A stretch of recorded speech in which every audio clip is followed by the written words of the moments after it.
y para hablar de este y otros temas. Me da mucho gusto saludar vía Skype y agradecerle. Primero quiero agradecerle su paciencia y su generosidad al buen amigo Jorge Gómez Naredo, director de la revista Polemón, quien también estuvo siguiendo los procesos en Coahuila y en Hidalgo ayer de cerca. Mi querido Jorge, te mando un abrazo, ¿cómo estás? Hola, ¿cómo estás, Vicente? Aquí muy atento a lo que han estado platicando en estos momentos y sí, muy encantado de estar contigo. Oye, Jorge, pues ¿cómo ves? Lo de Hidalgo y lo de Coahuila, sí hubo irregularidades, sí hubo presiones, sí el PRI sigue siendo el PRI, pero ¿qué pasó? Sí, bueno, primero yo creo que hay que plantear y dimensionar cuál es, digamos, el efecto que tienen estas elecciones. Son dos elecciones muy singulares porque se dan en un año, pues bastante singular, ¿no? Donde la pandemia incluso ya había habido retrasos en los procesos electorales, pero se deciden hacer ahí, ¿no? Y es en dos lugares donde por un lado en Hidalgo, que nunca ha ganado a nivel estatal otro partido que no sea el PRI, y en Coahuila, donde hay una mafia de un grupo político muy fuerte, el de los hermanos Moreira, y entonces, pues estos procesos electorales se dan en estas circunstancias. En el caso de Coahuila, se esperaban una mejor posición de Morena, sí, pero también es claro que Morena en el norte no ha tenido como la fuerza que ha tenido en el centro o en el sur del país. El norte siempre ha sido muy complicado para Morena, siempre ha sido muy complicado en términos generales para la izquierda partidista. Cuando el PRD en épocas de Andrés Manuel o el PRD en los procesos electorales de 2006 y 2012, la fuerza que no tenía era exactamente en el norte, ¿no? Y entonces ahora se complica.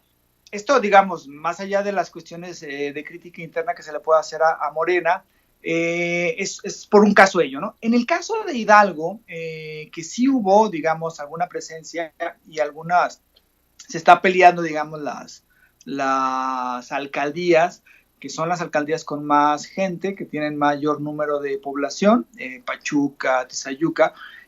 Ahí, bueno, el caso es que también se esperaba una elección un poco más clara en cuanto a que Morena lograra ganar de una forma más contundente en algunas de las alcaldías, pero también existe esta parte, ¿no? De los gobiernos del PRI, existe esta parte del control que tiene todavía el PRI en esos lugares y digamos, de los recursos estatales que existen, ¿no?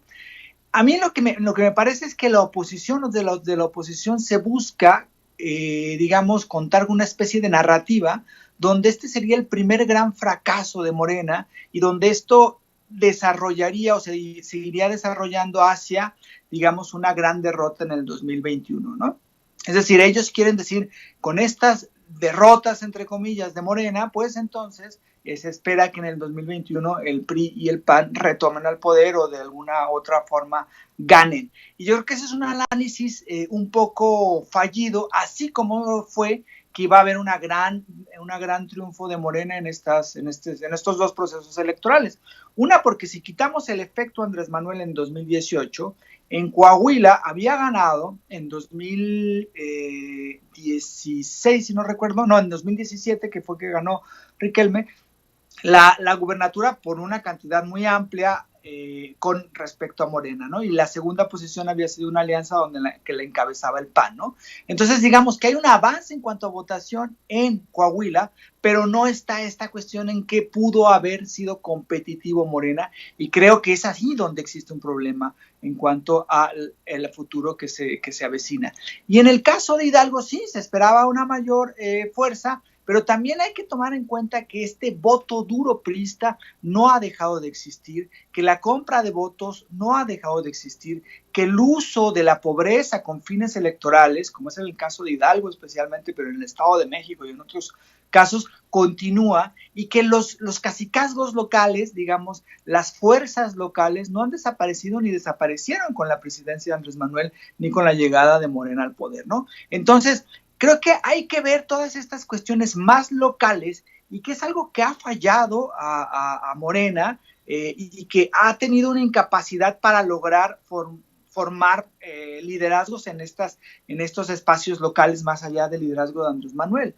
Es decir, no es suficiente con la buena aceptación de Andrés Manuel, ni es suficiente con la gestión que ha tenido Andrés Manuel, ni con todo lo que implica que Andrés Manuel sea presidente para ganar procesos electorales en espacios como Hidalgo, como Coahuila, como el norte del país, incluso como el occidente y el centro, ¿no? Es decir, necesita Morena transformarse en un partido político cercano a la gente, en un partido que no muestre lo que hemos visto, que es lamentable, ¿no? Que no se haya podido poner de acuerdo para tener a un presidente y para ir preparando las elecciones que ya están el próximo año, es decir, están muy cercas, y que todavía queda esta posibilidad de que no hay todavía un presidente y que todavía no se ha solucionado ni se ha planteado siquiera en este momento lo de las candidaturas, que también puede llevar a varias fracturas. Entonces, es una llamada de atención para la cuestión de qué va a pasar con Morena, ¿no? Pero tampoco indica que sean las grandes derrotas que quieren inocularnos y quieren presentarnos los de oposición, ¿no? Como si no ganar contundentemente o no ganar en Coahuila significaría una debacle para Morena en todos los sentidos, y eso implica ya una debacle en el 2021, ¿no? O sea, creo que no es esa la narrativa que debe de primar, pero tampoco se puede decir estamos bien en Morena o se está bien en Morena, porque hay muchísimos problemas, porque hay una lucha interna que no se ha solucionado y que se debe de preparar un proceso electoral, porque aunque es una gran fuerza el López Obradorismo y aunque es una gran fuerza la presencia de Andrés Manuel, pues eso no gana las elecciones, o sea, no significa que con ello vas a ganar las elecciones. Claro. ¿No? Significa hacer un trabajo fuerte por parte de Morena.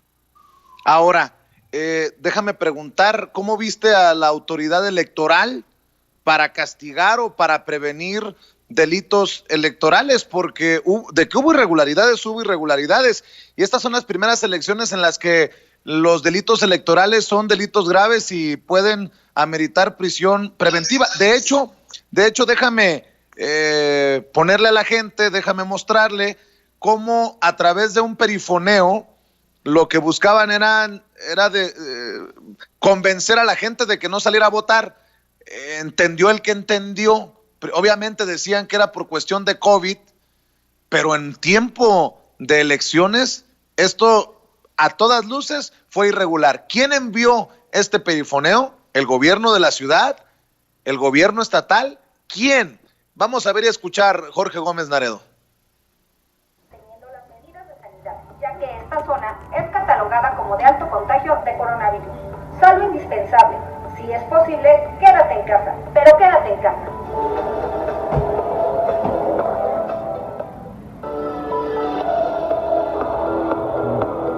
Amigos y vecinos, les recordamos que sigan manteniendo las Oiga, una pregunta. Ya que esta zona es catalogada como ¿Son de de alto salud? ¿De contagio dónde son? de coronavirus. Solo indispensable. Si es posible, quédate en casa, pero quédate en Pero casa. pues es que esto como que está desmotivando a la votación, ¿no? Y aparte como que no entiendo por qué, cómo está. ¿Quién los contrató o qué? Yo no sé quién me Amigos contrató, y o sea, yo vecinos, nada más les vengo recordamos porque que sigan manteniendo las Como medidas que de sanidad, no ya me que como esta marihuana, zona ¿no? es catalogada como de alto contagio de Bueno. coronavirus. Pero entonces Solo dicen que no salgan a votar en jornada. Si es posible, quédate en casa, pero quédate en casa. nada más, o sea, yo O nada sea, más que quédate en casa, ¿ah? ir. ¿Y quién los contrató? ¿No sabemos? A mí me contrató el de las... Amigos y Pero ve lo vecinos, que les dice, recordamos amigos que y sigan vecinos. manteniendo las medidas de No, no sanidad, está diciendo ya que que no esta salgan a zona votar. ¿Qué es dice? catalogada como de alto Esta contagio zona de de alto coronavirus. riesgo. Justo Solo a indispensable. una cuadra de la Si es caseta, posible, de la quédate en casilla. casa, pero quédate en casa. Vale. Bueno, pues gracias, Gallo.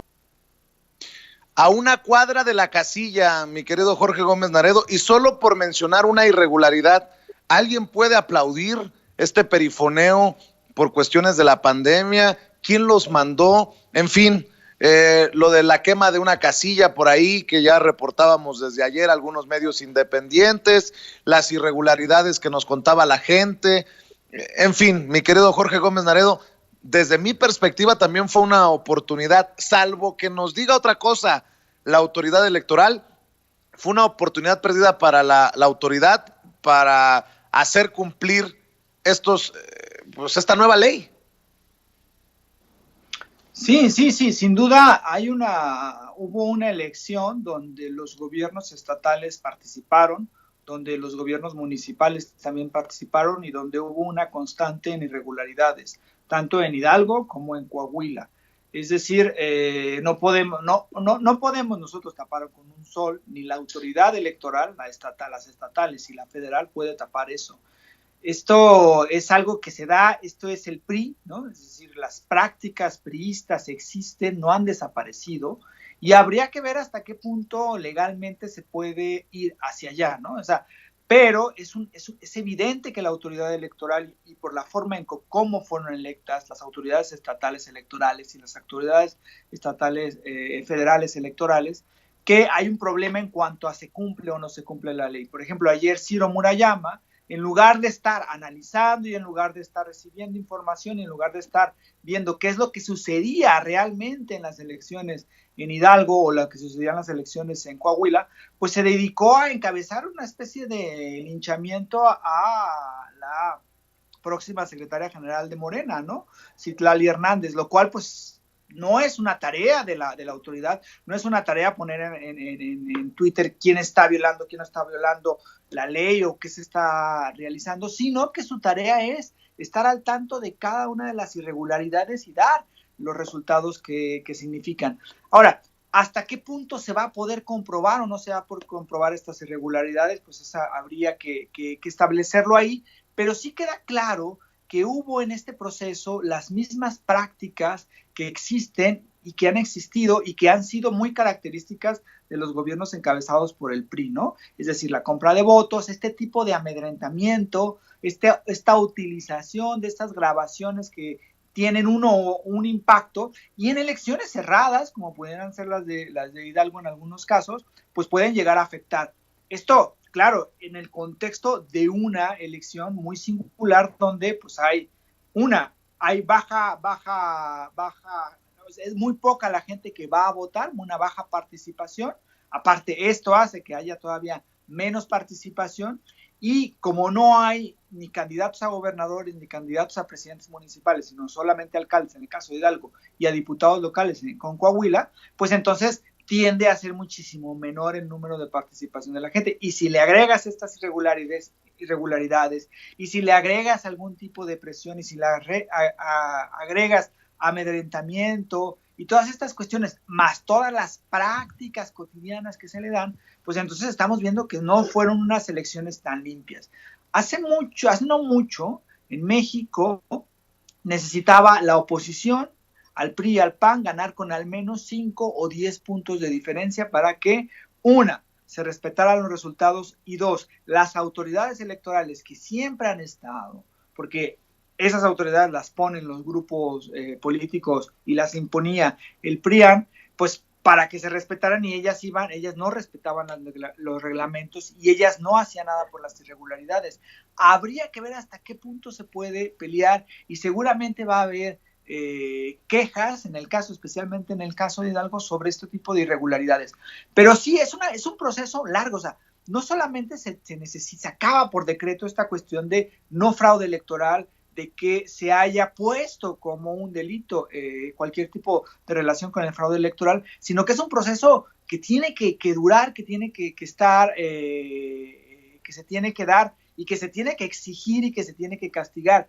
Y esto, claro, en el caso ahora nos alerta, ¿no? Este es el caso de Hidalgo, es el caso de Coahuila, pero en los próximos procesos electorales, los gobernadores del PRI y los gobernadores seguramente del PAN y de otros partidos políticos van a intentar hacer este tipo de irregularidades, van a cometer los fraudes, y es ahí donde se necesita tener una clara competencia, porque también la estructura de Morena para defender el voto, aunque sea Andrés Manuel el presidente y aunque hay este tipo de leyes, pues se necesita una organización, porque el PRI ha cometido durante muchísimos años de fraudes y tiene amplia experiencia en ello. Entonces creo que sí se precisa una organización de Morena para la defensa del voto, aunque existan todas estas leyes que se están echando a andar.